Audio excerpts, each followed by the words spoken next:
ഇന്ന് ബി.ജെ.പിയിലേക്ക് മറ്റു പാർട്ടിയിൽ നിന്നിട്ട് ധാരാളം ആൾക്കാർ വരുന്നുണ്ടല്ലോ. ഉം. മറ്റു പാർട്ടിയിൽ നിന്നിട്ട് ബി.ജെ.പിയിലേക്ക് വരാൻ സാധ്യതയുള്ള പ്രമുഖ നേതാക്കന്മാർ ആരൊക്കെയാണ്? അങ്ങനെയൊന്നും ഇപ്പം കാലത്ത് ബി.ജെ.പിയിൽ പറഞ്ഞു. ഇനിയിപ്പോൾ ഈ ഒരു പാർട്ടിയിൽ നിന്ന് ഒരു പാർട്ടിയിൽ വരണം, ഇലക്ഷൻ സ്റ്റണ്ടാണെങ്കിൽ എങ്ങനെ അറിയാം? ഇവിടെ നടക്കുന്ന കാര്യങ്ങൾ മനസ്സിലാക്കാനാണ് ഇങ്ങോട്ട് വന്നിട്ട് ഇവിടെ നിന്ന് ചാരപ്രവർത്തി ചെയ്യണമെന്ന് എങ്ങനെ അറിയാം?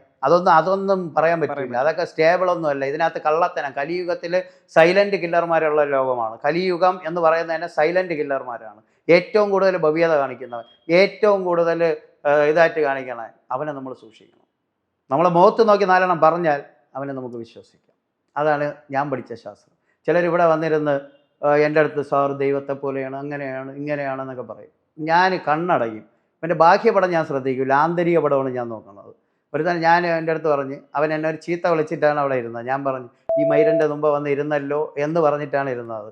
ഞാൻ അവൻ്റെ അടുത്ത് ചോദിച്ചു, നീ ഇങ്ങനെയല്ലേ മനസ്സിൽ വിചാരിക്കണമെന്ന് ചോദിച്ചു. അവൻ ചാടി വീണ് എഴുന്നേറ്റിട്ട് എന്നെ തൊഴുതു. ഞാൻ അങ്ങനെ തന്നെ വിചാരിച്ചത്.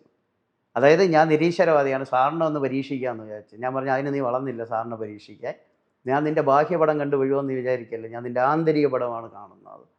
അവൻ ഇന്ന് എൻ്റെ അസോസിയേഷൻ്റെ പ്രസിഡൻ്റാണ് കാസർഗോഡ്.